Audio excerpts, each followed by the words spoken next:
Beloved, this is the Culture and Camaraderie podcast, the most thought-provoking, introspective, industrious, creative discussion with me and my boy, my jigger, my hitter, Tiberius. You don't know.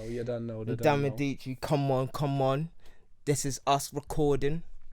What's good? We're back. Episode 8. NY typical and lax error, giving you more sauce for your head top. You feel me?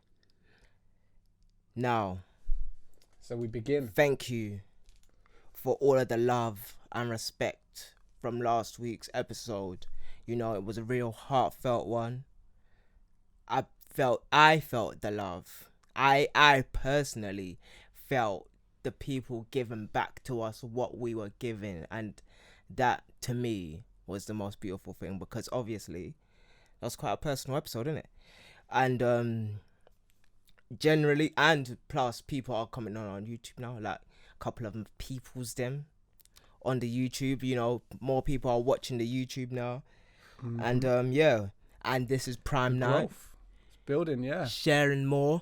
And you know what, yeah? Energy. Them 1 or 2 views, I love it, fam. I love it with my heart. I love it with all my heart. And These moments we cherish, innit? This is the times we look back on. Definitely. With fond memories. But yeah, like because like, you know what, yeah, let's really start with not even the past week, but like just how you felt just giving of yourself to the people like that. It's like Sage of real. No, it's like at the end of the day for me, life is life, man. You go through certain things. Like, it's not like, even when I look back on it, it's not really that deep. I'm still here doing the challenge. Like, it's not that much of a biggie. It's like it's funny. Always like when you go past certain things, or like, you know, just like being fatigued or having certain challenges, afterwards you always look back on it. Well, I guess it depends how big of a deal it was, but with things like that, I just tend to look back and okay, yeah, just moving on, level up, go onto the next one, just get back in the moment, ring, innit? You just get back in the ring. So in the moment, it was quite it was giving you moments of pause. Yeah, it was just like, sometimes you need to like recalibrate, innit? Step back and recalibrate. That's all it takes. It's like, not everything's a big, massive issue or deal, no matter how stressed or upset you might feel at the moment. Sometimes it's just a step back, recalibrate, and then go at it again, you know? Just finish what you started. So, yeah, but no, it's cool, man. Back in halfway through, day 15, yesterday. Posted it in the early hours in the morning. What are you talking about? Just the challenge I'm doing, but it's cool because I saw that. Yeah, the next step's gonna be cool, because I'm like already sort of setting up a few sessions with people. I just want to get straight into that. Finish off the year. Huh? I missed the challenge. No. At the end of the challenge, obviously. Oh, okay then. I'm setting up a few sessions with people prior to the challenge. Was that the point of the challenge? It's all part of it, because at the end of the day, what I'm trying to do is, I'm trying to, like, even with this challenge, I've said it a million times, but it's about getting my skills to a level of consistency that I can actually step in the studio. And that's what it would have been cool if you watched that chat that Ryan Leslie had. Go and talk about it, fam. He was just talking about that's a whole just his skill set, taking his skill, like just the points in his life where he, as a producer, as a businessman, as at each stage, the way he was thinking about what he was doing. And even though he knew his finances were something he needed and wanted to get right, even though he knew he had to build a better understanding of business and make enough money to be able to look after his family and live a different life than he wanted to live, it was always about doing it in the way that he wanted. And when he was thinking about back to the beginning of his career, once he knew that he had his skill set to a point where he's like, I'm nice, I can step into a room, I can make a track, and I know 9 out of 10 times the people I'm working with are going to like it. The reason I'm in that room, if I get in a room with someone, I'm going to be able to make something that they're going to like. And once he felt like he's at that stage, it's simply about putting himself in positions where he is able to deliver that value. It's like he knows the value he has. He's certified in that because of what he's built and what he's done, the consistency of what he's done. And now when he's speaking to people and coming into contact and building those networks, it's just simply a case of understanding what he can do for those people. And that's how he builds the framework of people around him, where he said some interesting thing where it was like, he's making 30 calls. It's like, until you're at that point where you can be making 30 calls a day, you need to be sharpening your skills, getting it to the point where you know and have the confidence that you've got that value to bring the people that you want into work, bring to the people that you're wanting to work with. So it's like, when he's trying to get his contacts and all the people in his list to the point where he has people in every sector of his life that he needs to make the things happen that he needs to make happen, that he can call those people up and he knows they're going to pick up, you know? It's like the way he's thinking about developing those relationships. It's not just like a willy-nilly here and there. He doesn't think about just what he wants to get and what he needs to get. He's like, okay, what do I need, and who can I surround myself that is able to deliver me that, and what can I bring to those people so that we have a mutual relationship where we've built that ecosystem that we usually talk about. And it's just through, I guess he didn't say ecosystem. He didn't say ecosystem. Okay, no. He didn't say ecosystem, but I'm just talking. I'm just sort of translating it into the context of which we usually talk about these things. But it was just really cool.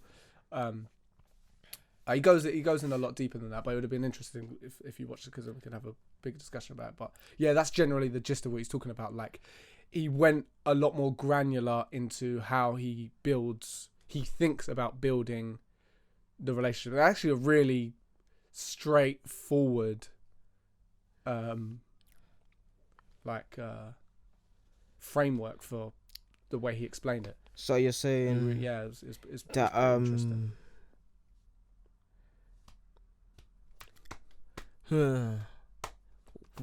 Like, I want to say that we think of it in the correct manner that it's supposed to be thought of. Like, that's like when I've got into the mode of knowing I'm different, accepting I'm different, and then like knowing that sometimes the things that I say could be right. Mm-hmm. And it's like a weird period in my life where like I'm actually focusing on the things that I think about when I'm thinking about becoming. So when I talk about the ecosystem, or when I'm talking about just helping people get jobs, or when I'm talking about just being myself and giving the most of myself, like in this period of life that I'm in right now, like, because I've actually been thinking that's like I really live in the moment a lot more than I did before, and like this week has been like a sort of time of reflection, of wondering what was I like before and who was I before, because I don't remember that person. But okay. But yeah, it's like because I don't remember, like, because a lot of the times we're speaking and it's like I don't remember who I was when I don't think I've never not believed in myself, but I don't know what was in that person's mind. Like, there's always been. What do you mean? Like, you, not that you didn't believe in yourself, but you just don't remember when you was younger, or you didn't think how I you don't. think I don't now? even think that I didn't not believe in myself. I just thought that like You knew you didn't actually know there was a lot. certain There amount was a of lot things of you should have known. there was a lot of second guessing because I wasn't as smart or I didn't have the right information. But now that I've got the information, I second guess myself just a lot less, and I don't even think about the things I don't know anymore. Like anything that I don't know is not on my mind anymore. It's like if I want a new piece of information, I know who I can ask to get it, and I know how to get it myself. Like I say this a lot. Like either ironically or like seriously, it's like I'm the best Googler that I know. Like I know how to Google properly. Like F first results and all of that stuff. It's like I know how to get straight to the point. Give the source. How would you Google? Give us How an do example. I Google? How would you Google? It depends on what I want. Like firstly, it's like YouTube is a better resource than Google. But then when it comes to like something like it depends how succinct you want the information, I guess, doesn't it? It's like no, because like because if you want something that's very just like, I need to know this, how to do this now, whereas it's like, I guess more for like, oh, if I need to know how to do this thing, and it's just a simple act. Well, I guess saying that, like for example, more time when I use Google, it's like, if I need to figure out how to, for example, get these two pieces of audio to play at the same time, or function within software, then use YouTube, or how to do a certain thing in a certain way, that's like gonna take less than 2 to 5 minutes. I'm gonna use Google. If it's something a bit more in depth and I need to have an understanding of it, I'm gonna use YouTube. That makes sense. Videos things that are gonna take longer than 10 minutes to an hour to information I need to know. Like okay, so with but that's just like with like okay, let me think about this. When I was first thinking about becoming a blogger, right? This was 2015, 2016. Like I do this literally right now, which is I ask people, like I go to the first person that I think of when it comes to that piece of information. I ask them, and then I ask the second person, and then I go onto Google. Now, Google gives you the top result with the best SEO for the question that you're asking it. Now, you have to ask Google multiple questions over a span of time. So, you can't just ask, how do you start a website or how do you start a podcast? It's like, what equipment do you need? Like, you have to break it down into the parts that is of that thing. So you ask, what equipment do you need? Actually, let me just think about being an author for a second. Would you say that part of it is just understanding how Google works? Yeah. No, a massive part of it is understanding how Google works, but you also need to know that you can ask a search engine that questions specific questions. Like like the more specific the question, the better the result you're gonna get. But you have to ask different questions over a period of time. Why over a period of time?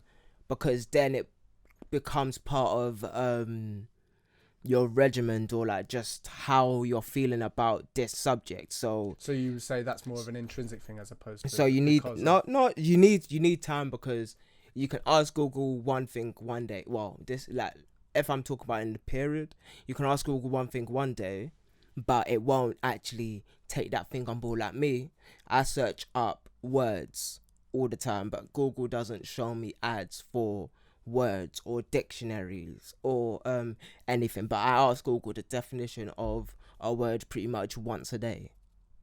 But Google won't actually show me an ad. It wouldn't put that into my SEO. But when you're asking Google about equipment, now when I've been looking for equipment over a period of time for the past 4 months or something, so now it's built into my search engine results, so that makes it more part of like just the algorithm that is made for me. So I'm making the algorithm work for me. So it's not just about how you feel about the thing, it's how Google thinks you think about the thing. And you have to make Google know that this is the thing that you want. So when I was asking questions about being an author and releasing a book and doing self-publishing, I had to ask bare questions from February all the way up until July about just everything. And I don't look for the highest hitting results. I look for the people with the best results. Okay, so what you're saying is basically the way Google will work is over time, it's kind of like a web, basically, essentially. Yes. Where the more you go into a certain topic, the more you go into a certain topic, the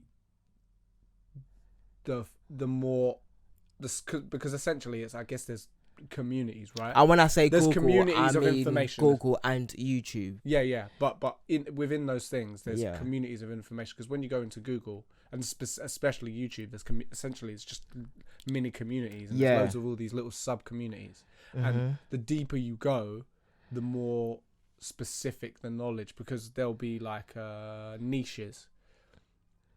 That's the word I was looking for. Yeah. So yeah, that's basically the more it. niche you go, the more sort of broader range of knowledge, and not just broader, but more narrower the range of knowledge you're going to get on specific answers, and you just attach all those things, those bits of knowledge together, and that's how you get an understanding. That's I guess it's kind of how you learn anything, but it's not how you learn anything, fam. Well, it's like you go to school to learn one thing, and that is your community for the next however so long. Knowledge. I'm just talking about knowledge. I'm not because when I'm talking about that's how you learn. Because when you think about it, it's like, okay, when you put a language, for example, you chunk things together based on phrases, right? So you'll be learning different bits of phrases, and and that's why people say learning music is like learning a language, because you'll take certain phrases and then you'll slowly begin to understand how that phrase connects to that phrase, and how you can use these phrases to explain certain things like that. You know what I mean?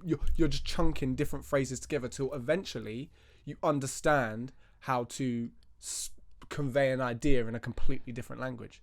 And it's the same thing with music. When you learn different chord progressions, you go dun, dun, dun, dun, and then you know how to go to dun, dun, dun, dun. You know what I mean? Like you're putting those different bits together. It's the same thing with knowledge. It's the same thing with ideas and things you need to learn about how to, for example, for equipment, you're understanding how these certain types of cables work for these certain types of equipment, or these certain kinds of lenses are going to give you a specific look that's going to allow you to complete a certain project, you know? So when you're thinking about, and this is just from what I'm saying, from what I hear from what you're saying, when you're talking about these niches that you're going deeper into, because that's what I've noticed as well. It's the same with art and with music, and music to like tutorials or public figures that speak about certain topics. The more and more you go into certain bits of knowledge and ideas, there's people and communities that sort of gather around these different ideas. And essentially with these niches, the more you look into a certain subject and go more granular into the niches, you've got the sort of surface level knowledge, and that's all the like it's like the ABCs and stuff like that. And then as you get further down into the more, you're using all that base foundation knowledge to make sense of all the other niches, because with those niches, when other people come into and see those things, they're not going to be able to, like, what's this? I don't have a clue what they're talking about. A lot of the things that they'll be talking about within these information, it's almost expected knowledge already. But that's just what I'm getting from what you're saying. Don't know if I went on a bit of a rant there. Yeah, like, I guess the primary part of it is, that's pretty much it. Like, you have, but that's talking about a lot of things outside of just searching. That's talking about actually wanting that thing and being part of that community and making it your personal mission, which is something even deeper than just searching. That's talking about being the person that you see and want to be. Like, that's even, that's the bigger topic at play when it comes to searching about the things that you really want from Google. Like, making Google work for you is one thing, but when you're talking about being a part of a community, being part of a music community, being part of the London music community, being part of the London underground music community, being part of the London underground alternative music community is a totally different subject to just learn about music. You feel me? So it's like you know music, yeah. But when you're talking about, okay, this is this show and it's got like 20 people in it and they're in a basement and they're really like going at it and they're all of these people are coming together with their craft, like that's bigger than an influencer in the London area. That is the community that you're really trying to get into and who you're trying to be a part of. That's like a different mission, and it's like, no, that's not a different mission. That is the mission. The mission is to find that community. But when it comes to just searching, it's like you being part of that thing in general, like just having the general understanding of that thing, and then making Google understand that general understanding of that thing for you is the top line, you would say, or like the top of the funnel awareness, or whatever you want to use, like whatever phraseology you want to use. But it's just like, that is it. That's just, I just want to learn about music, or I want to learn about like being an author, or I just want to learn about being an artist, like, or I want to learn about 3D animation. That's like, that's general YouTube shit. But when it comes to being a part of a community, knowing who you need to follow on Twitter, knowing is my community on Facebook or Instagram, and like those things, like do I comment on the YouTube comments, or do I follow the people in the YouTube comments? Do I like speak to them? Like, because there's a whole like when it comes to YouTube communities, there's different part of them ones as well, and it's like. And how do you do that? Do you usually engage with the videos that you watch? Not to that. Not to the interacting with the people in the community in YouTube comments. I don't do that. Like, someone makes a community, then I follow that community. But that's only if that person's making that community. And if I trust that person enough to be part of their community. Yeah. Like, that person just has to be of a certain character level. Caliber, yeah. And like, I'd have to want to give them something. I just have to want to give them something. Yeah, as opposed to just like, oh yeah, like I don't want to just like think about this person is trying to sell to me, or I'm trying to buy from this person. I want to give them something. Like, whether it's some money, like if it's money, then I want to feel like I'll give them, or even like just my experience for their like bigger objective at play, which is like understanding their community, bro, which is like having me in your community is totally different than having a 14-year-old girl in your community, which is like, or a 17-year-old kid from West Hampstead or something like that, like, or Sussex even, like a kid that grew up in Northamptonshire, that goes to the pub every other weekend, like, and is a labourer. Like, that's totally different than having me who grew up where I grew up and lives where I live. I'm totally different, and having that information to me personally is important. And if I feel like giving that part of myself to that person, then it's also important. Like, I remember when, like, I'm in multiple fashion groups, right? And there's this one fashion group where it's just like a bunch of white girls, or like not even white girls, but it's like that's just a general consensus. It's like there's just a bunch of girls that don't really have an understanding of the greater life at play in the city, or have a great understanding of the culture that I come from. Wait, what do you mean by that? They don't understand. Would it be right to say if they don't understand blackness? They understand, like, they're good with fashion, but they don't understand culture. So they don't have the origins.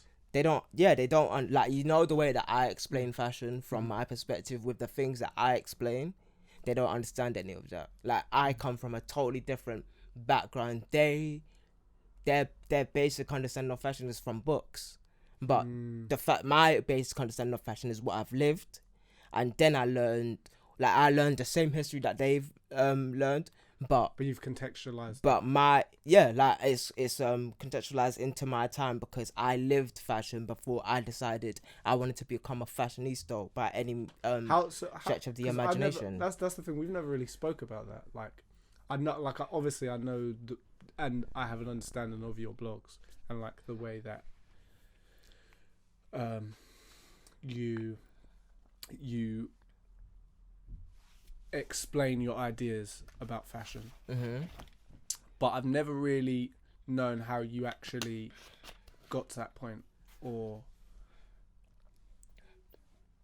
what, like you're talking about where you started, your actual start within fashion. I can't remember. I can't remember when that happened. Invite a question. What sort of question are you talking about? So I kind of want you to sort of explain that, like how I kind of got into fashion. Because I that's the part where I missed the transition between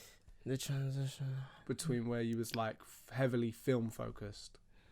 I missed the transition bit because I was there when like you was had already sort of started, and you was doing the blog or whatever. Yeah. Because obviously my blog wasn't a blog, was it? Okay. You remember, like, because I always talk about consummate creative, like way back when, and then like from like the last podcast or whatnot, or whichever podcast it was, but having a full understanding, like there's certain places and certain areas that I need a full understanding in, like, and with fashion I had to be in it. Like I had to it's not like I just needed like a general fashion understanding. Like, I needed to be fashion, so I had to go in it. Like with music, one of the main reasons why I didn't do music, apart from all the other reasons I didn't do music, was I'd have to engross myself in it for years first. Like the general way that I'm in music now, which is just listening to music and then like just going into like certain podcasts or listening to certain tutorial videos on like Ableton or like using an MPC. Like that's not really music. That's just being a technician in some sort of sense. But when you're actually learning an instrument or something, like that's music to me. Or when I'm learning how to write music, like that's in music to me. But the first like, if you want to talk about like when it came to me, which was like fam, because it's not like fashion. When you made the transition, literally I'm literally about to get to that, because it wasn't a transition. Literally to me in life, it's like side by side, it was music and fashion.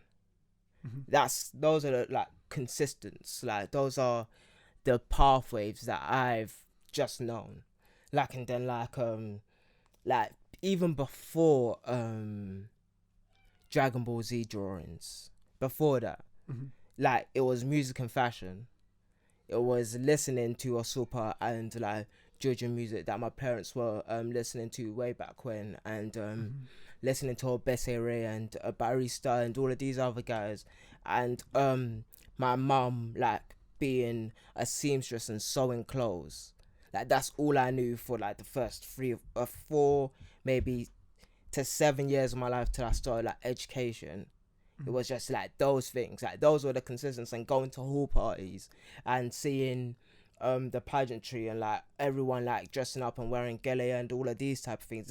That was my life. It was like my parents having fun with their friends and us having to dress up in our either Sunday best or in like the colours of the party that we're going to.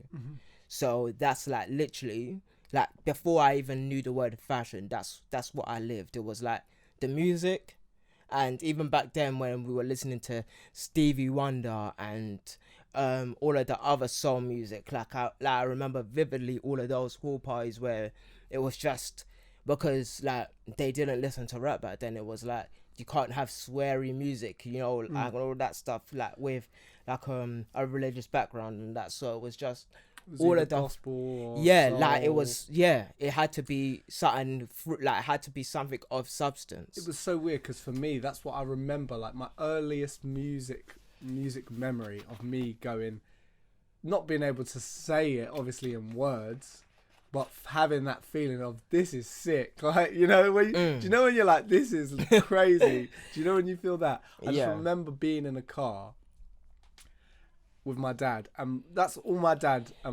used to bust in the car was garage. It was UK. Yeah, like, this was prime UKG time. I feel like, that. Never gonna let you go, 'cause you're my baby. You know what I mean? Like, what? Yeah, fam. Like, I remember being in the car and him busting that tune, and I just remember sitting there. I feel like I was even in a high chair, bro.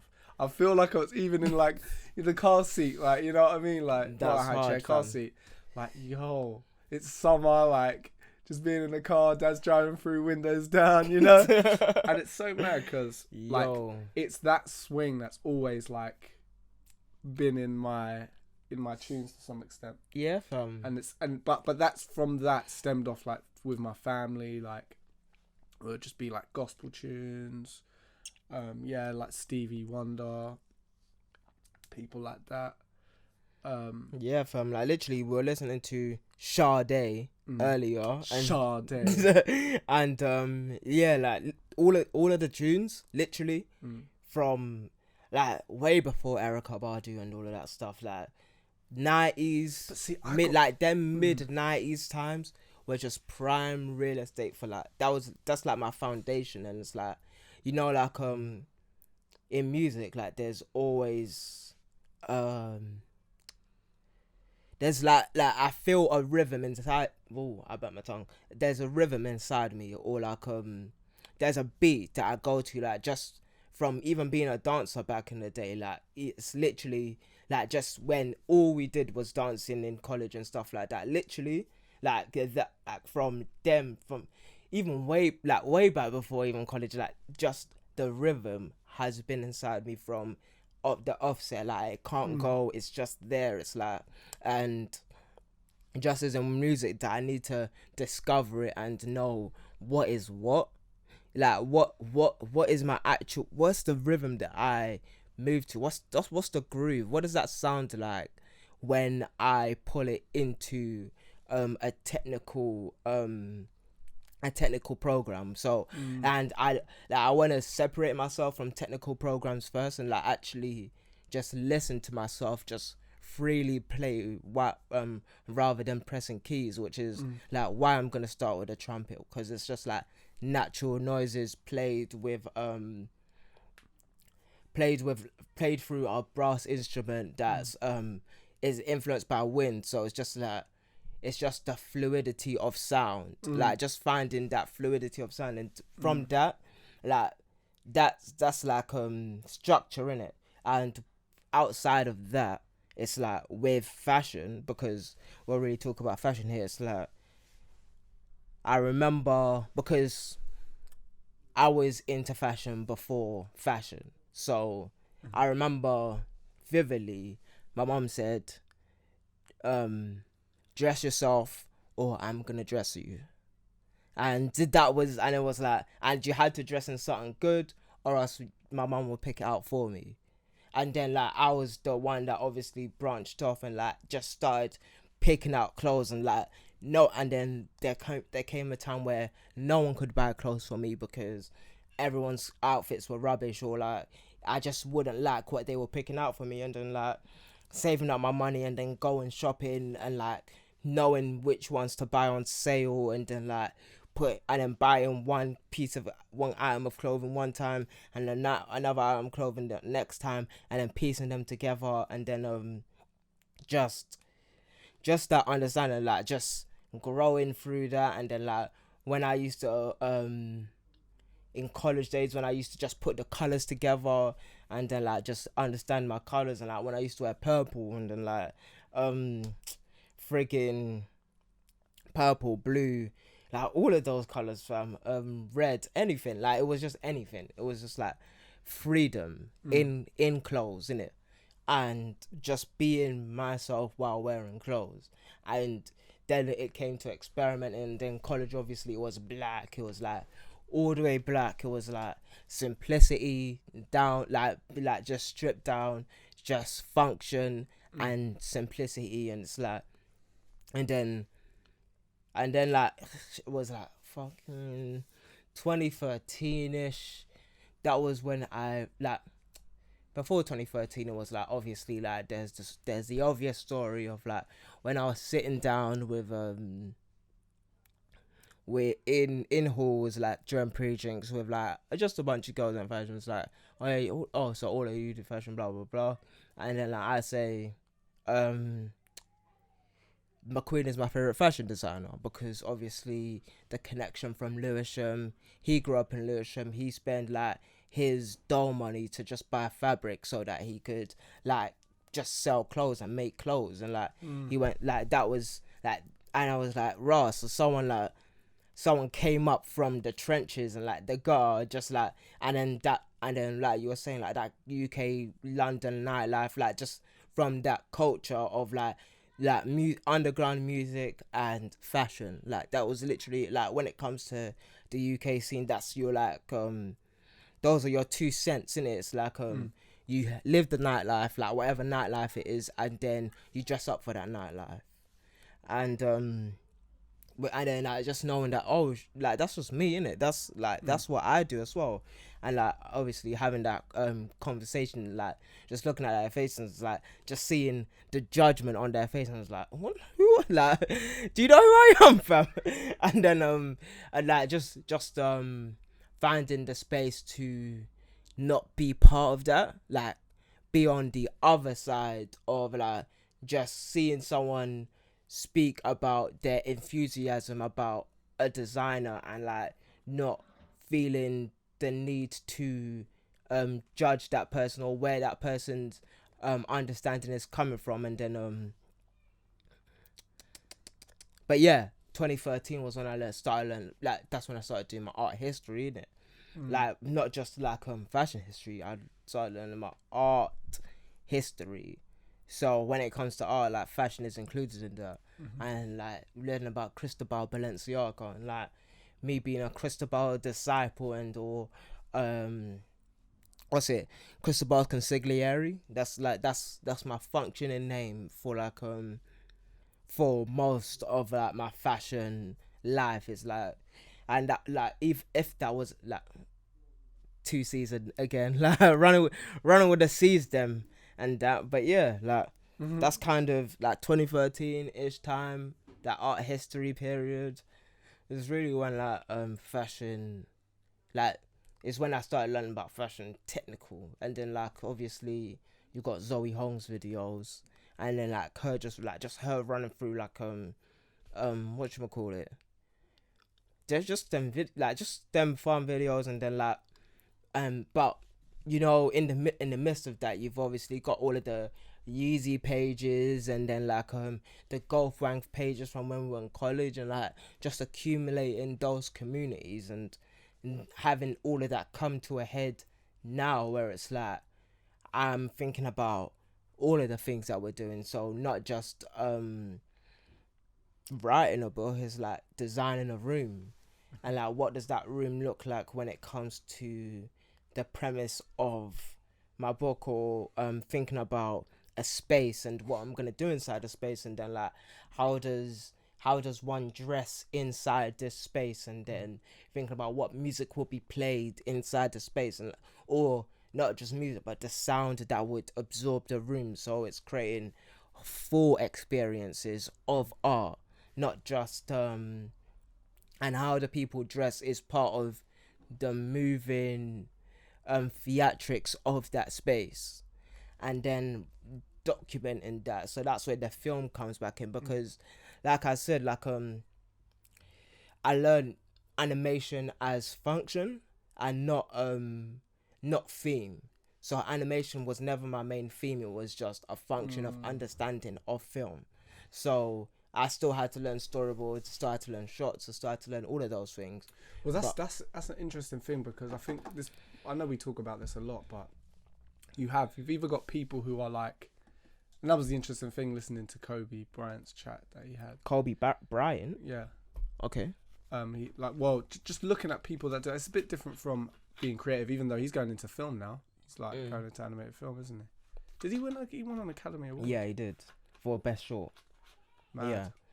But I guess in some ways you're either going to be someone who has that. Yeah, they've got a theme. They're chasing that theme.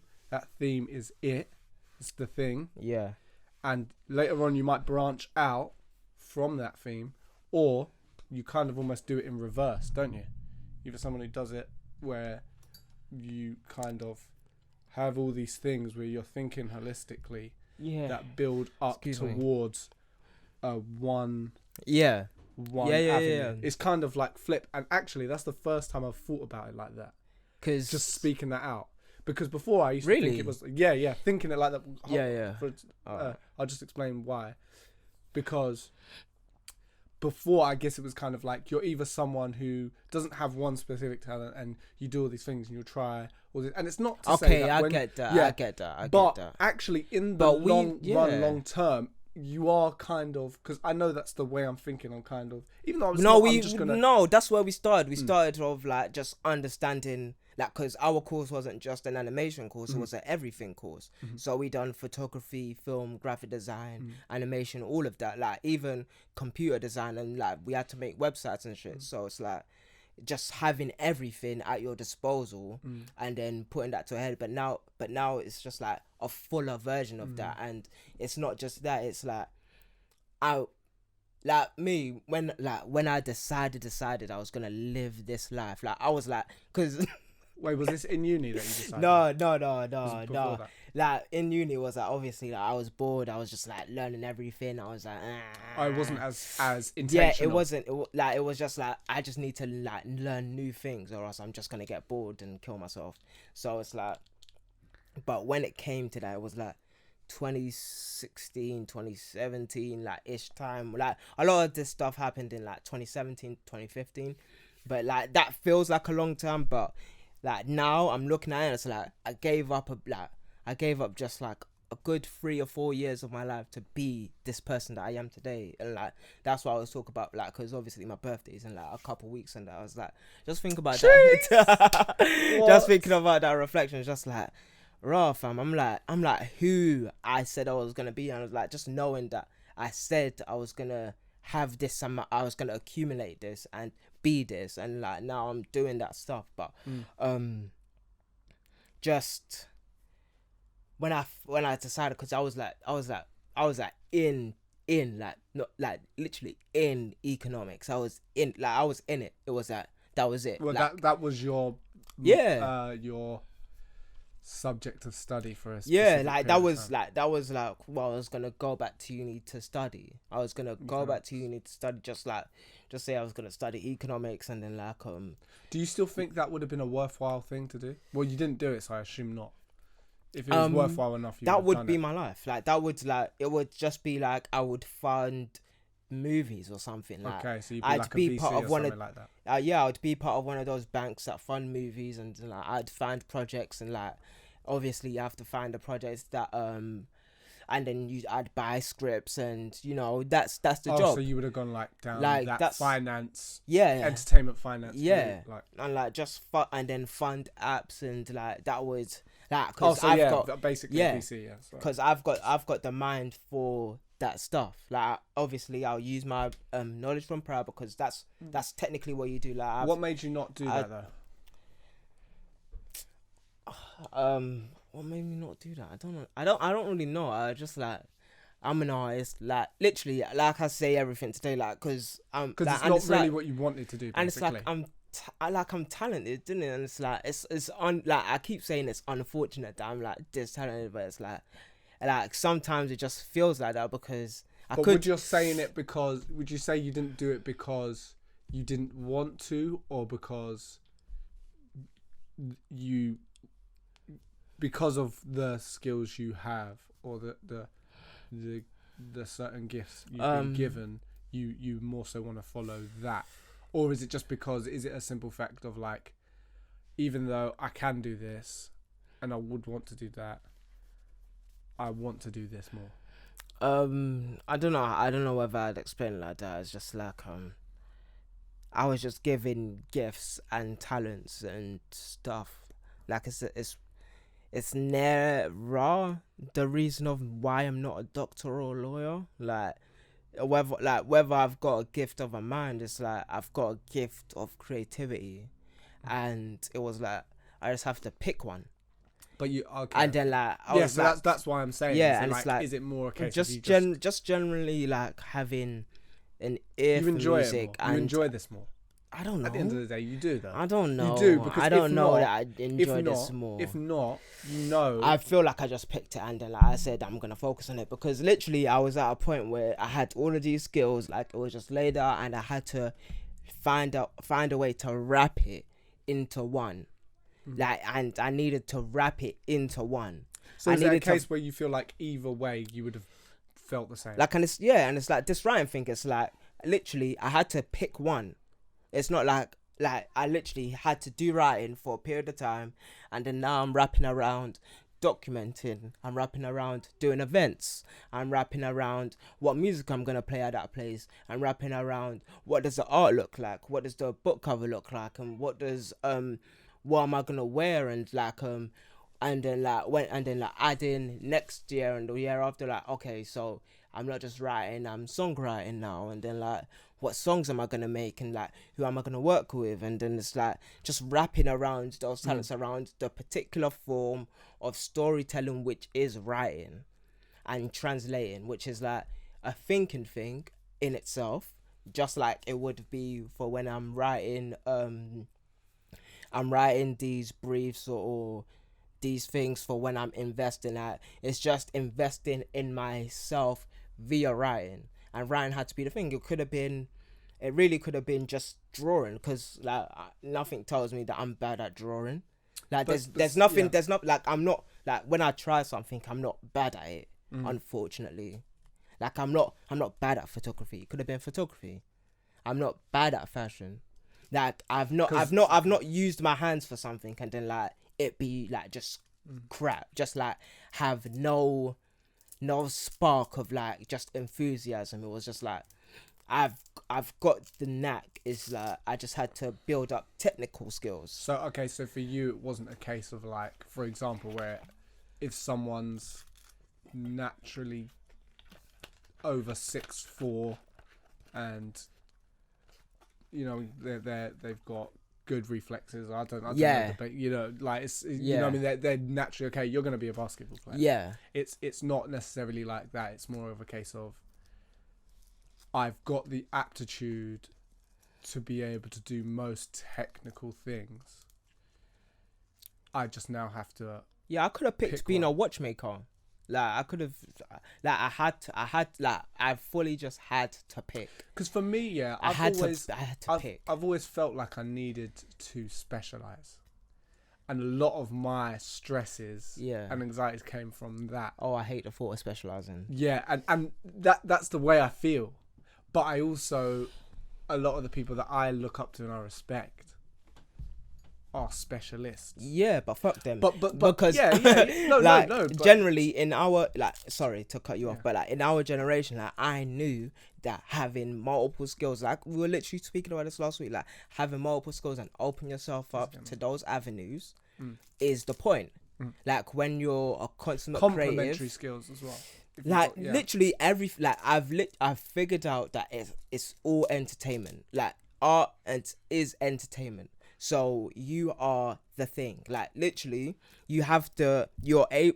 As soon as you're good, like, cause this is my main understanding of this was kind of Kanye West, which is like he is good.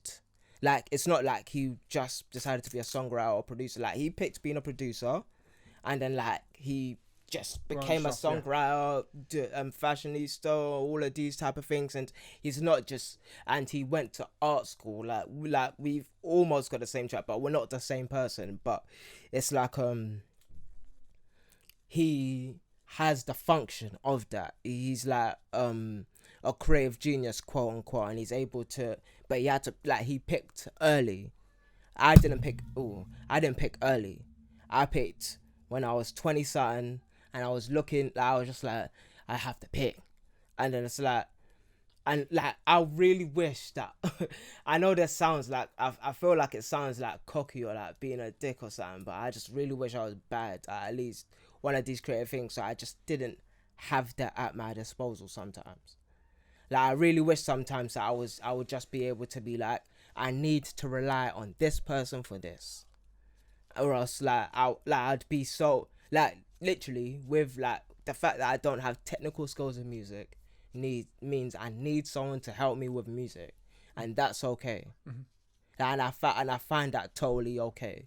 I don't feel like I need technical skills in music. I don't feel like I'm lacking if I don't have technical skills in music. Mm-hmm. I have to explore that now because of consummate creative and all of that stuff, but it's like I don't have it, so I get to be with someone, and like, we get to combine our skills, and that person helps me be better at my craft, and then I can focus at that specific thing that I'm good at, and that person gets to focus on their craft, and then we help each other get better and be more. But it's like, I start at a base foundation level of, let's say, 3 or 4, and that 3 or 4 is okay, and then you add the technical skills onto that, which like makes you a 6. Mm-hmm. And then you use your base creative understanding to like either find your greatness or like fall be off at 7, or like, but you like, I don't know that I can't not be great. I don't know that I'm not great in something. Yeah, I don't, like, I'm only 26. Like, I'm gonna be 27. I don't know that I'm shit yet. Like, I don't know that. And if I find out that I'm shit, then I'm totally okay with just like doing a normal thing. But until I find out that day where I'm like, yeah, I'm shit. Like this, like, art is just not for me. Like, that hasn't come yet. Like, there's people that have our degrees, but literally do other things that have nothing to do with animation. I didn't need a degree to know that this is my life. Like, in college, I used to say shit like, it's either this or be a bum, because I just knew that this is kind of it, and I had to focus on just my understanding of just that mentality of going for it, and just like. But see, it's interesting because you said you could have done economics or something. But even though you were saying economics, it would have been within art. So I guess but it's different. Being a financier is very different from what you're doing now, really, in the grand scheme of things. Like, you still be creatively involved to a I'd very, be an very executive minute producer. Minute degree, but it's still a completely different ball game, isn't it? Yeah, of course. Yeah. Like, that's why I'm playing with like, different things. I'm playing with politics, and like all the other side of things that I love, and like okay, I see how they're different in other people's heads. But no, I get how it's the same because function. It's just a whole. It's like a whole. Like, it's the same way like, people think about their lives. It's the same way people think about their lives. It's like how someone said, "You're 27. You're a big man. Like, what? Like, this is what you should be doing. This is how you should be. This is where you should be at." But it's like, in terms of the things that we do and the skill sets that we build, it's the exact reason why I'm doing the job that I'm doing now. And I used to get so hung up on about, like, if I'm not doing what I've said to myself that I want to be doing right now, and I'm living that life ASAP as soon as possible, you know what I mean? Yeah. Then I'm failing. I'm not doing that right. But it's not about that. It's about the network of knowledge that you've built over time.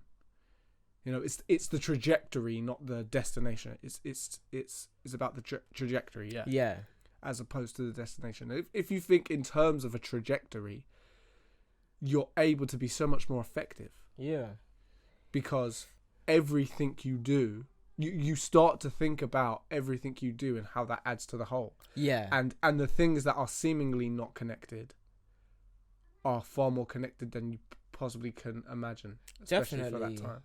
Definitely, because like Like I think of it being like either exponential or linear. Like that's the way I think about it. So growing out from a point or shooting out from a point. So like being like I've always thought of being linear as like living in a 2D space. Mm-hmm. Like just linear thinking. I've always thought of that like just being straight up, down, left, right, and that's your only thing. But exponential and sometimes that living, can work.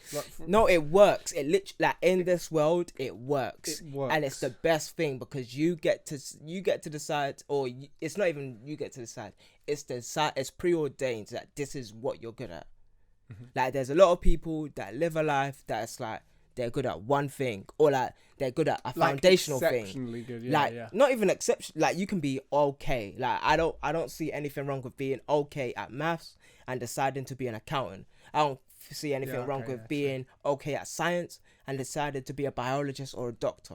Mm-hmm. Like, but with me personally, I've seen like when I start something, I see how exceptional I could possibly be within it. Mm-hmm.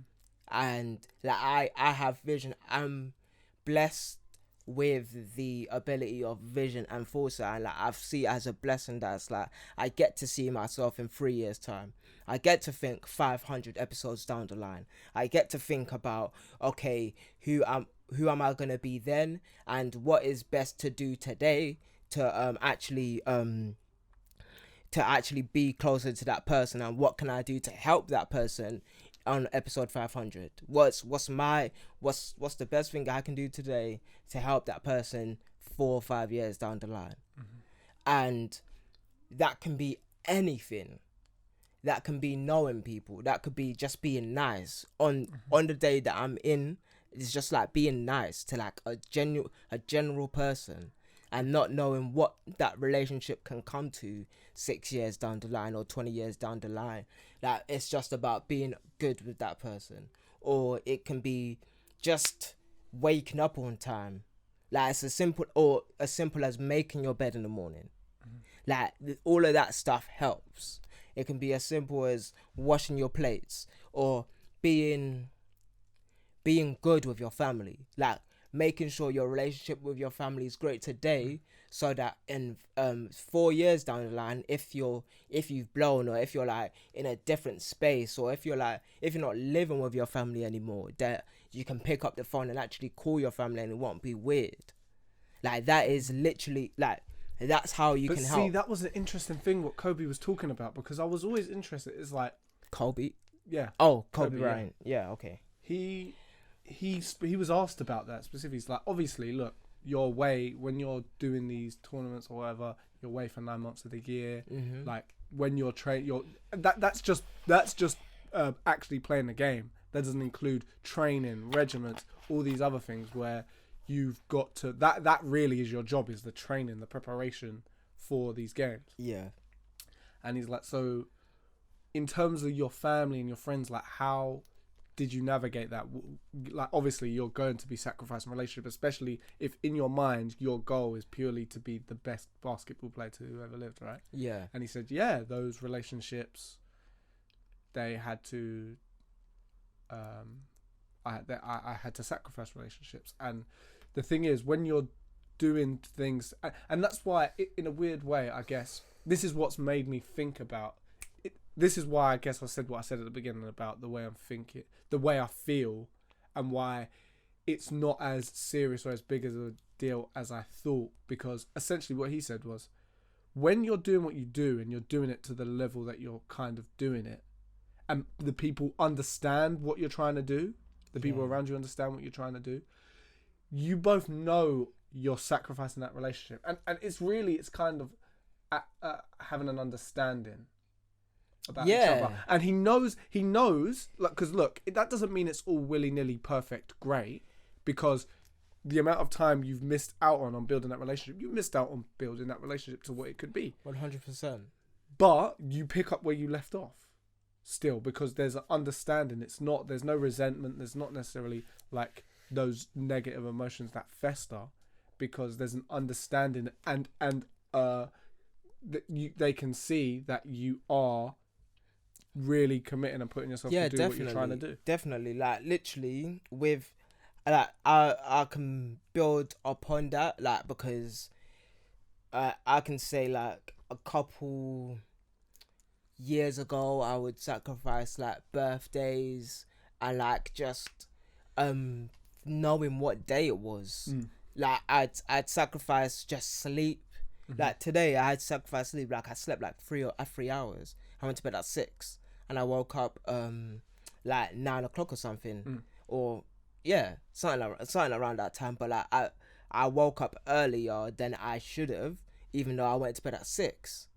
All because I'm more about sacrificing internal now than external. And it's like I can die for this. Like I know that I can die for this, and I have to be okay with being able to plant my feet on the ground and saying, I need to give my all to this. But building upon that understanding, it's like, right now, I know that I don't need to sacrifice my family relationships for anything else. Like I'm living with family, so I don't, there's no sacrifice. I don't feel like there's a sacrifice anymore. Like, whereas a couple years ago, it would be like, there's a sacrifice. But now it's like, I'm good. Like, I look after my family. I'm with my family every single day. And it's not like I'm with my family. It's like, when we are together, I am present in that moment. I'm having conversations with those family members. I'm not talking about just me. I'm talking about what they're on and what they're going through and what their life's like, because that is what you're supposed to do. Like, when you're present in that moment, because you know already that you sacrifice just the like you're in your space like the majority of the day.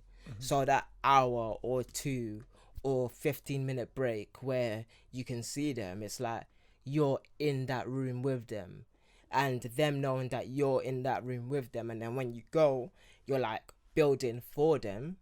And then like you said, it's that having that understanding. But it's like I don't see my sacrifice anymore, because it's like I can sacrifice external, like with like whole relationships like outside my family, but like when it comes to family by itself, it's like I'm going to try my best to keep that. Like, in the interactions you do have, you make the most of that. Yeah. Like when you are, something as little as when you just go out and you sit and having food, or when you go and put the plates down and you bump into someone. Yeah. You make sure that's a pleasant experience, and you speak to them, you ask how they are. It sounds so mundane and so silly and so obvious, but it's like when you get caught up in what you're doing too much, that can tend to happen. Fam, it's like literally, you can, like, when you're focused, because when you're really focused, when you're in it, it's like you can have your sword unsheathed, and it's like you're focusing that, and it's like you can have your head down, and then it's like what everyone either knows from you is either silence or an argument. Like, that can be so detrimental. And then now you've built up 6, 8, 12 months old. Now you're just unpleasant to be around. And that is just like, that can F up your whole family dynamic. Not even just your family dynamic, your own mental. Yeah. Because in your mind, you're trying hard. Yeah. And you're giving it all. And then it's like you leave your space, and then like whenever you leave your space, there's an argument that you think that you have to brace yourself for. And no, fam, you don't need that. You don't need to have those. Like, when you leave your mental space, you put that sword away and understand that you're home.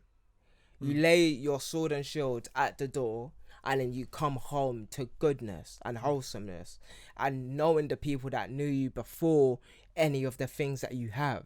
Like, my family doesn't know what I have outside my house. They didn't know what I had in Cardiff, but when I came home, I was still me. I am the me that they've always known.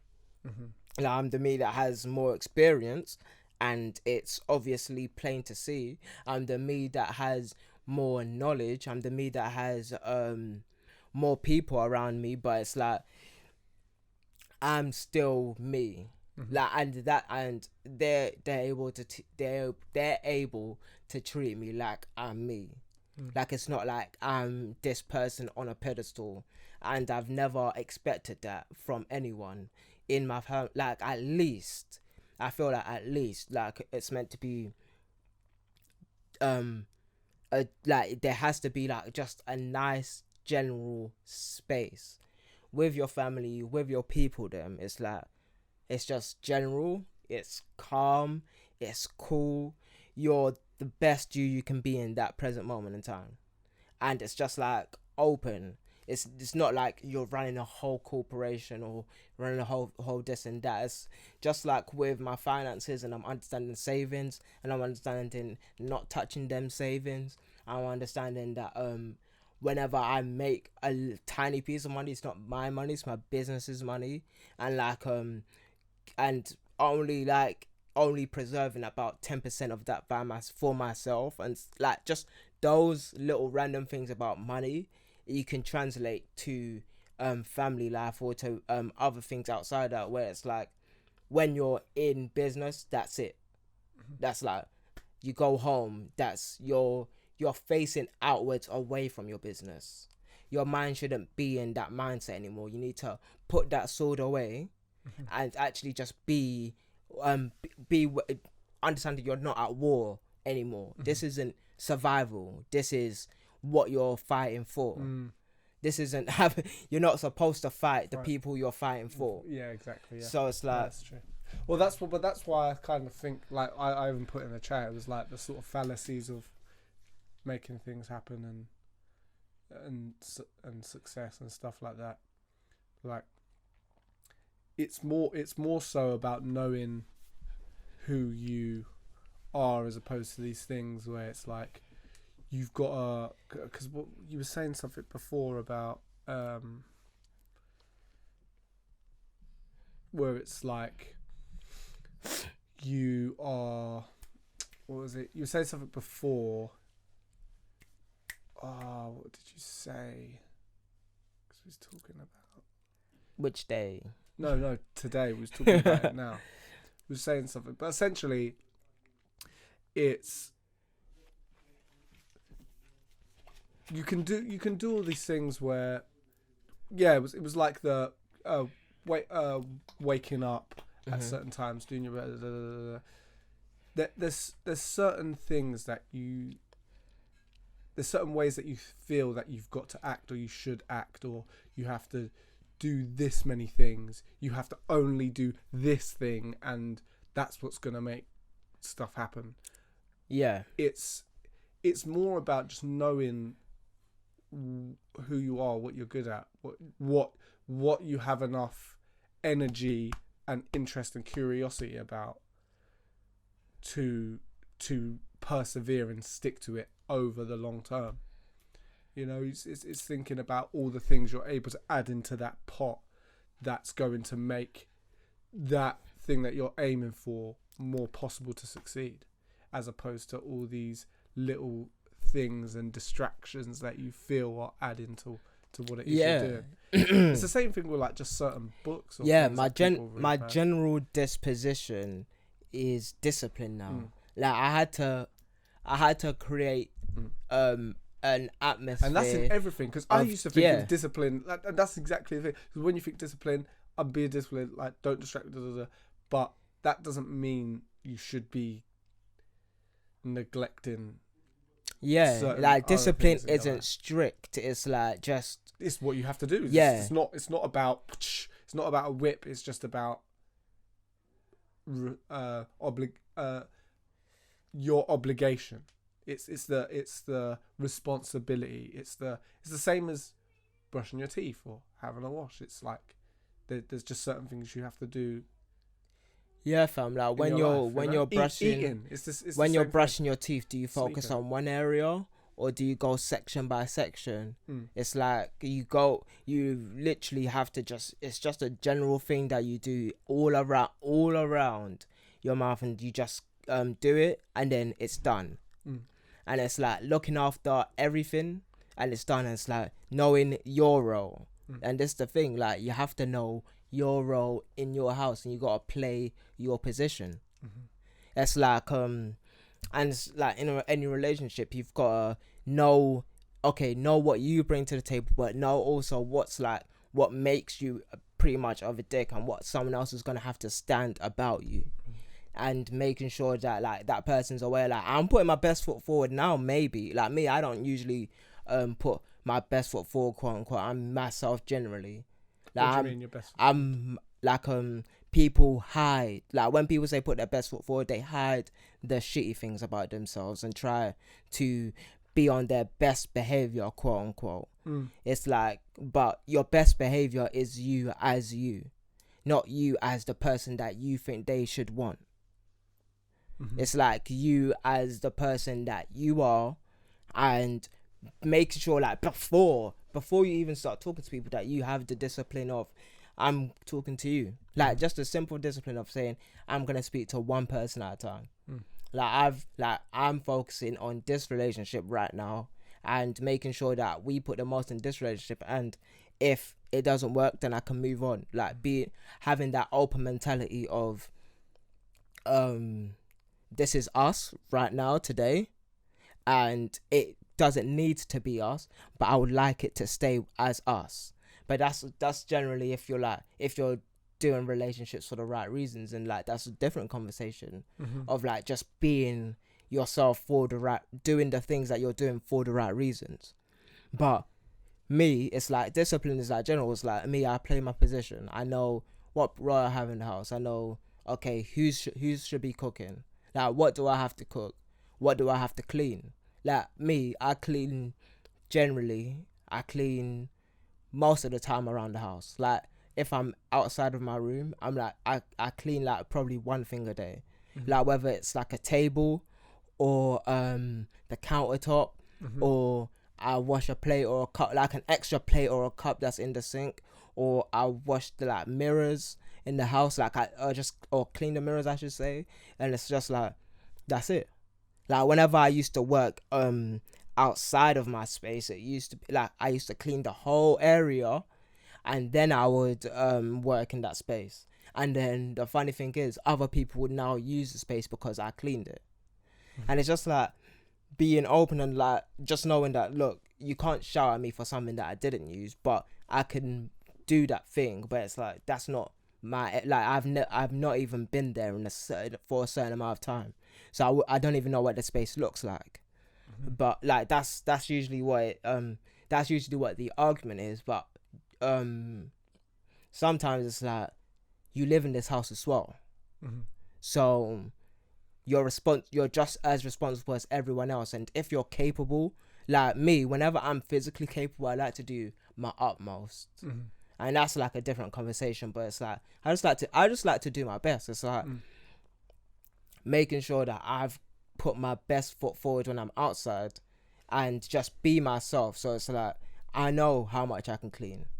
I know that I can at least wash my plate. I can at least do that. I can at least cook food and not burn it. Like, that's the main part. I can cook food I can cook. Like, that's a big part of like cooking. It's like, you don't F up the food that you're making, or else what's the point of making it? And I can cook food, and like, it will be okay for the house. I can clean the area after I use it. Like, not clean the area when you use it, but like actually use the soap and the sponge and clean the mirror, clean the surface top, everything, make it spick and span and sparkling, and then leave it. And then be okay with knowing that it's going to get dirty, because you've got other people living in this space with you. And it's like, the only space that is generally not the cleanest, or well, actually my space is very clean, but it's like I have more clutter in my room than I leave outside of my room. Like, my stuff isn't all over the place, basically. It's just, my stuff is here. My laundry stays here. My clothes stay here. All my equipment stays here. That's it. You're not going to hear Damilare stuff is all over the place. But yeah, it's like just having that discipline to know that, look, you use a plate, you wash it. You use an area, you can clean it. You live in this space as well. You have a responsibility for its upkeep. And generally, if you're like living or paying for a space, it's like, you clean it, you look after it, you take care of it, and you make a home for other people because that's what you're supposed to do.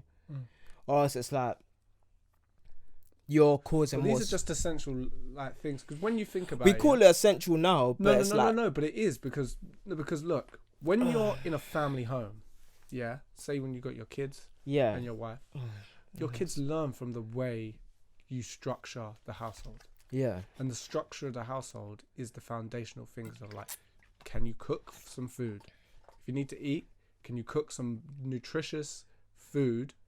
At least, maybe not nothing good, no Gordon Ramsay, but can you give your kids nutritional sustenance? Can you feed them in the house? Are you able to make the place presentable? Are you able to set an example for how the dining table should be set up, for how the front room should look, how the bathroom should be kept, you know, like wiping up, cleaning after yourself, the hairs that you might leave or whatever, the water on the floor when you get out of the shower, do you wipe that up? Are you, you know, it's like little things. And like, I'll admit, I've never been the greatest, and it's like Tate, even though as annoying as she's been, having more of an awareness of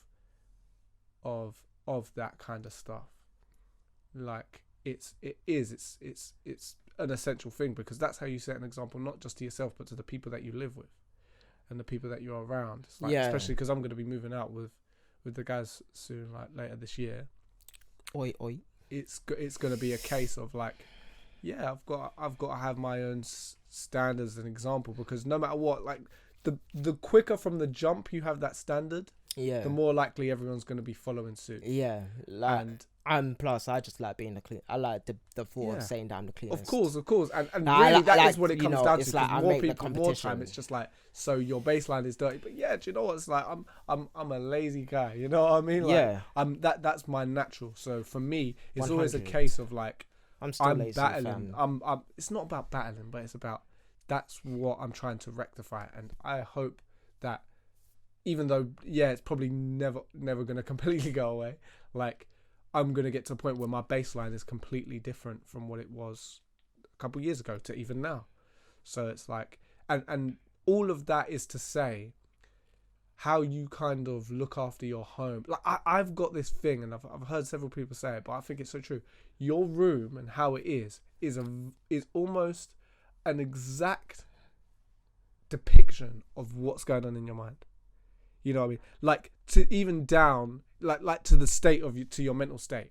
Like, even down to the fact, like, your room might be clean, but have you got like loads of stuff under the like bed that you're like hiding? You know what I mean? That you've got like over in the cupboards that you haven't sorted out because you're just keeping it there for no reason really, because you never use that stuff. Like, all these little things about your room and the way I think it's so interesting how actually I do think it depicts your mental state. And if your room's constantly messy, constantly that, it just says so. And it's not that you should necessarily be doing that because that's how it seems to everyone else. But I think if you're able to sort something like that out, that's the first step to sort of getting your own head sorted, isn't it? Yeah, I'm thinking about it. It's like I generally have like hygiene products, and then like just a lot of room for things. Well, not a lot of room. My room's generally a big room, and like I think about, okay, do I clean my bed in the morning? It's like, not clean my bed. I make my bed every single morning. Like I leave my bed, and like when I make it, it's mad. Like the last time I done that, I was in secondary school. I didn't put my bed together. I'm pretty sure. Like, just left my bed, left the house, and my bed was messy. Yeah, that's one thing I've always done. Not fluff your pillows and stuff like that. It's like and like even if you don't do it great, like, you've got to lay your sheet out. You can't come back in from your day 5 p.m. and your bed is still ruffled. Yeah, I feel like that's wild. A bit nuts, fam. That's wild. So yeah, like, and then like isn't that funny? Having all my books out and just like just having notes. Yeah. I guess I've got a lot of books for notes in it, and just a lot of space for ideas. Like that's generally what my space is for. It's for ideas, isn't it? It's like built. It's not really built now. It's like as soon it's gonna be like, this is a space where ideas are made. But right now it's just like a general ideation. Like ideation like office. Well, not, it's not an office, but ideation abode. Yeah, that's a better word. Ideation abode, and like just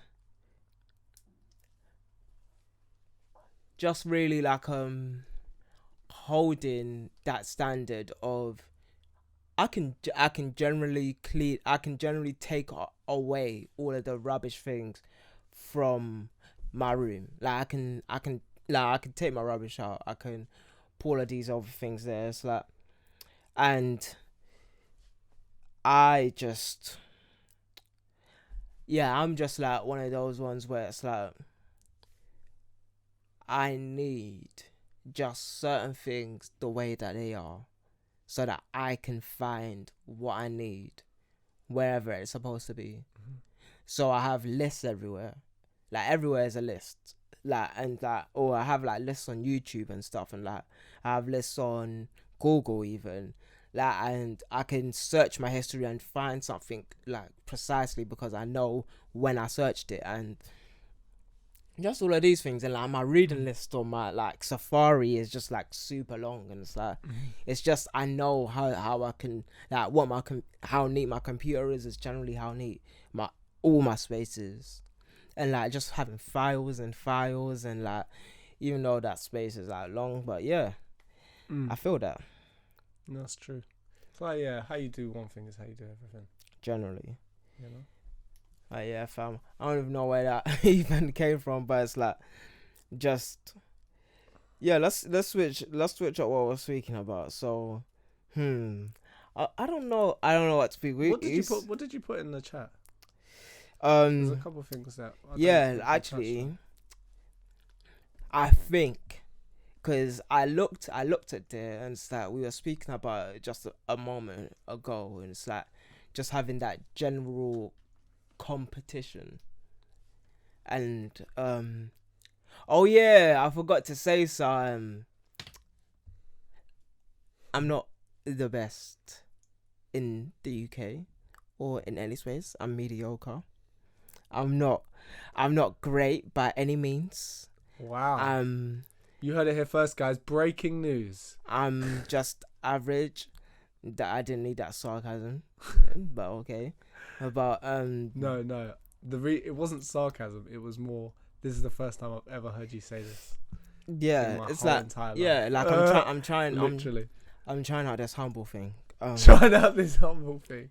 Yeah, like you don't need to be humble, fam. That's like me, like most of what I hear about or see about humble is self-deprecation. No, because it's like that's literally the definition of humble is self-deprecation. Well, it's not self-deprecation, but it's not positive things that whenever someone is humble. So yeah, like that's the least positive thing I can think about myself. Me not being good by any means. I'm not good by any stretch of the imagination, am I? I'm okay. Like even though we were speaking about it earlier, it's like, you know, I have possibilities of greatness, but you know. Okay, so but what's making you say this?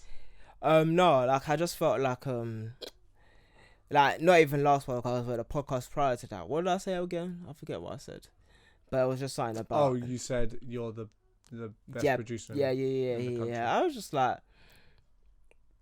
I just felt like, you know, I should recant all of that stuff and just say, you know what, that's okay, man. Like, I don't need to be the best. Like me personally, like, because I know. Is this from I know what people. Heard? Is this from what you heard from the podcast yourself? No, like, because I know because of conversations you've had with people. No, like this is just me thinking. Like I was just thinking to myself, I know what people think, and I just feel like I know what people think when they hear me say that I'm the best. So I just feel like I should recant all of that and just be like, you know, yeah, that's not me. I'm not the greatest. I'm just me. I'm just a casual person. Like, just unwitting. I just do a couple vlogs every single week on the dot, and you know, with a strict regimen, and yeah, I post pretty much every single day, and you know, yeah. So I just felt like I should say that, and like Yeah, I kind of wanted to speak about competition and just being like, just understanding what does that even like. What are you doing with your Oh thumb no, there? just stretching my. Yeah. Oh, So what did you think this is a signal? I don't. Yeah, I I was like, what is that, bro, I fam? was like, come on, bro. Uh, This is why we need video so you can see what I'm doing. But no, but yeah, like I'm just actually, stretching my. Because basically, yeah, I think I'm getting a bit carpal tunnel, you know. it can. Actually, no, this is what I want to speak about. But yeah, go on. What I actually want to speak about is like your friends are not your fans. I was telling this to my sister the other day. Well, not even the other day. Literally like yesterday, right?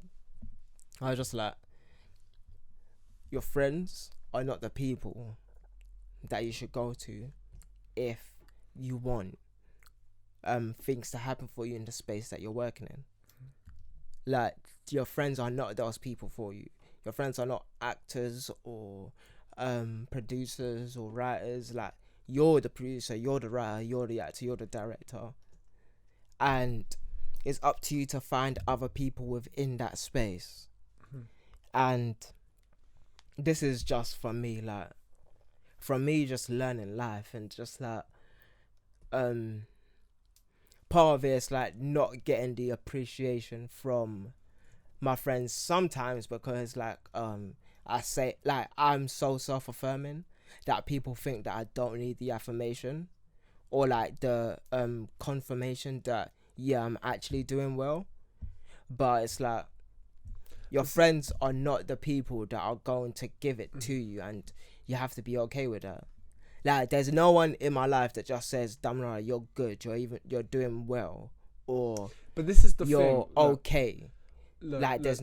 I have to be okay with myself. I don't necessarily, and this is just my opinion, but I don't necessarily think that's the best way necessarily to phrase it per se, because it's not that they can't be fans. Didn't say that. No. I get it.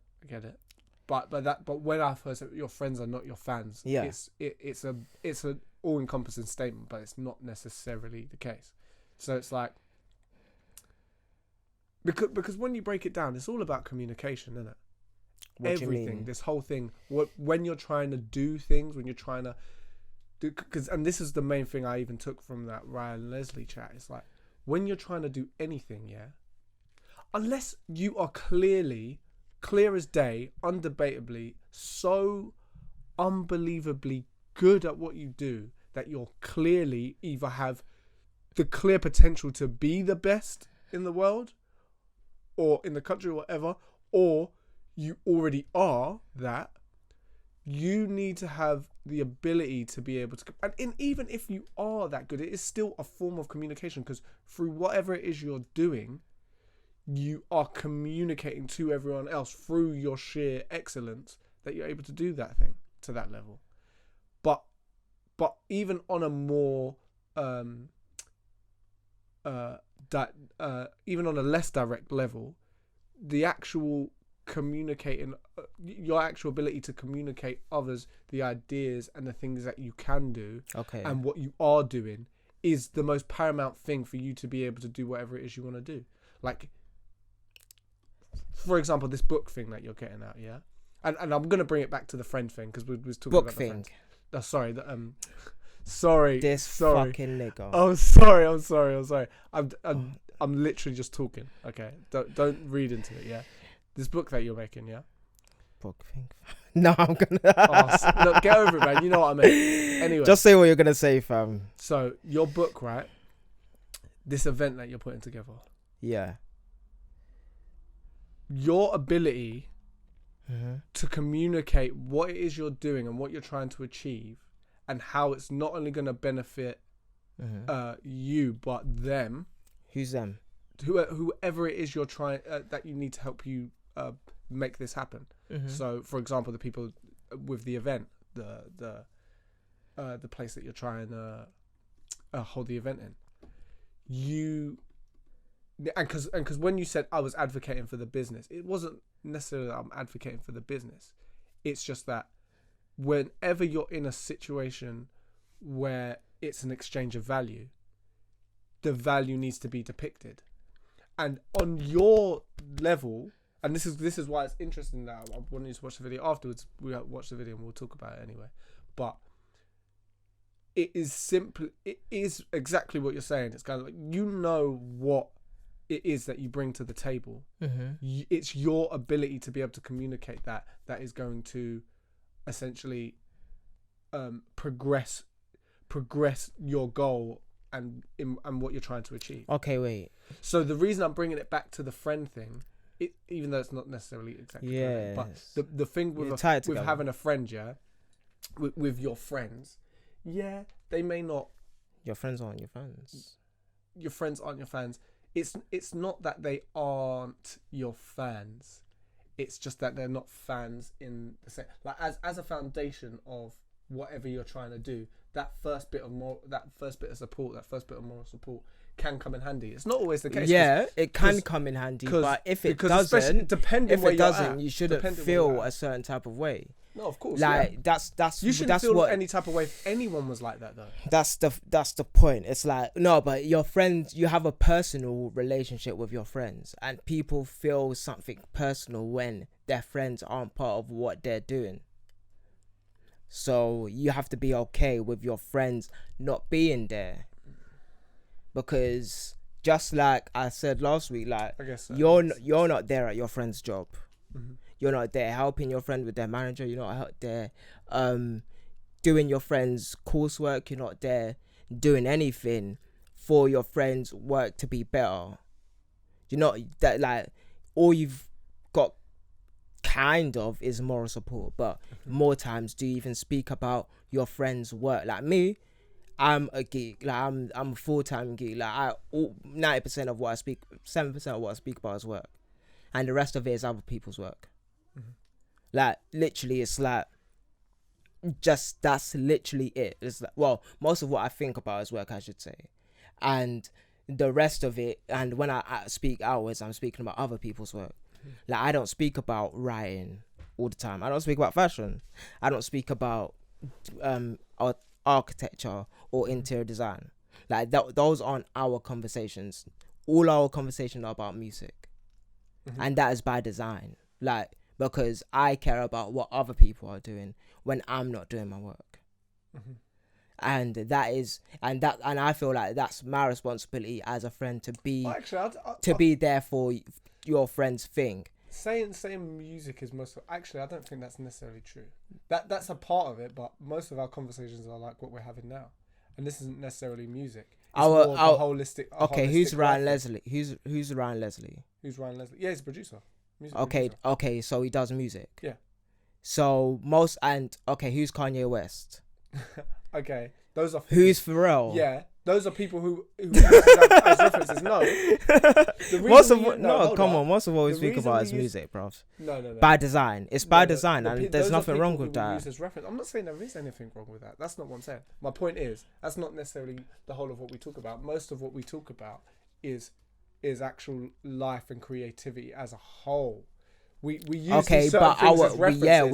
we use them as references. Music people as references. Because that is our link. Yeah. Music people as references. Okay, that's our link. But that's what we link. That's the thing that we both know we're going to be able to understand and contextualize the things that we're saying on, because we're going to be able to both know. Because of it's this. There was a time when I didn't understand music the way that I do today.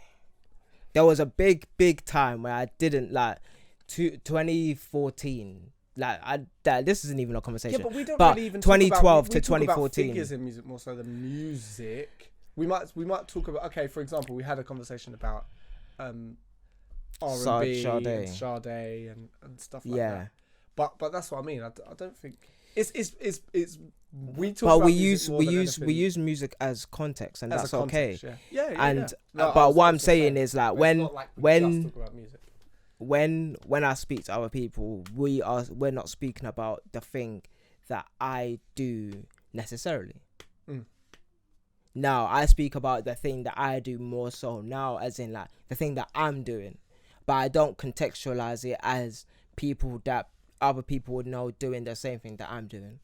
Like, you don't know how good I am at writing because we don't have any context for good writers in our conversations. And no one and is it, I don't know whether it's up to me to explore that for other people. Like, cause like I said in the other podcast, like, niggas don't read. Like, I can't force somebody else to read. I'm not gonna force my friends to read. And I'm not gonna I'm like, but look, everybody listens to music. Like, music is one of the most talked about forms of art. Universal. It's beyond universal. It's like, it's just talked about the most. It's like, everybody knows how to draw a smiley face, but no one talks about making pictures all the time. Like, also iconography is universal. Like, just storytelling is the thing that ties music and all other art together. But generally what I'm saying is, like, if your friends aren't there, you should be okay with that. And as a token, it's like, you have to, like, I have people that read my things that read. Like, I have a decent relationship with the people that read my things. Like, I know what they are reading from me. And all the things that I write, there's a couple of people that will read them. And me being okay with, this is what people read, like, well, this is what I write, and people read what I write, because I know that I'm good at what I write. And I know that I'm good at writing. It's funny that you were saying that earlier. It's like, I know what I bring to the table and the level that I've actually acquired or procured, or like the level that I'm on when it comes to writing. Like, it's quite a high level, and not a lot of people get there. Not a lot of people have the level of storytelling that I do, whether it like came from all the animation and stuff that I did prior, because this is my first time writing. It's just my first time writing all the way in depth consistently. So, and yeah. So it's like what you're specific. So you can call me a writer, but mostly I'm an artist, and that's just it. But yeah, it's like when I say your friends aren't your fans, it's like you just have to find your community, because that's really the main point. It's like finding the community of people that read, or go to galleries, or go to fashion shows, or like just do the thing that you're doing. That is your community. That's your work community, but it's not on like your just friends. The people that you bring the value to the most, and that the exchange of value is. But yeah, it's like, it's good enough, because that's the funny thing is, even with your friends, thing about contextualizing things, even with people who aren't your friends, who are like that, because it's true.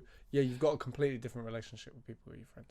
Like, when it comes to what you're doing and what they're saying about you, you're gonna have a completely different reaction. And I do get what you're saying. It is essentially you're saying it, but you're saying it, but with a specific nod to the fact of your friends, regardless of how close you are to them or how you may be, if they're not supporting you in the way that you feel that you need, that shouldn't stop you from doing whatever it is you're doing, or make you feel some type of way. Like, the most important people are the people who you are bringing the most value to. Okay, fair, man. I feel like this, really, we should have had a part 2. Yeah, we're gonna have to cut this up. Like 120, 122 and 222. We're gonna have to cut from there and start a different convo. But yeah, no, definitely I'd like to carry that on, to be honest. Like, it's an don't know, we're in the moment now, fam. Yeah, no, but like, it's like we can do it now and we can cut it. Yeah, 122. Well, my point is, like, you know, if the chance arises, but yeah, it seems like there's a lot to talk about on that. But no, it's been a sick episode. Thank you everyone for tuning in again for episode 8. 2 more episodes from episode 10, almost in double digits. Can't believe we're still doing this, but yeah, it's I think this is going to be excellent sound quality now as well. Yeah. So, but yeah, blessings. Got there just in time. Blessings. Comrades. Yeah. Thanks for tuning in. We got Damilare, at NY Typical, and Tyler LAX_ERA. Yo, give it the. Give it. I'm joking. I'm not joking, but give it. Yeah. Or sorry, did I take your role, mate? Pardon? Did I take your role? No, I'm just saying, give it the enthusiasm, fam. I've got the enthusiasm. I am enthusiasm bottled up in invigorate. Okay, I'm not. You're not. Yeah, fam. Look, no, man, but blessings. I haven't eaten. I'm tired. Look, I haven't eaten, fam. I made rice and I didn't even eat it. He was supposed to get rice for me. He was supposed to get rice for me, but he didn't get any rice. Have a great whatever. Like, have a great Monday. Whatever? It's a Monday, isn't it? It's Monday. Yeah. Have a great Monday, man. Have a great rest of the week. Yeah, blessings and salutations. Hold tight. Love. It's Culture and Camaraderie podcast. Peace out.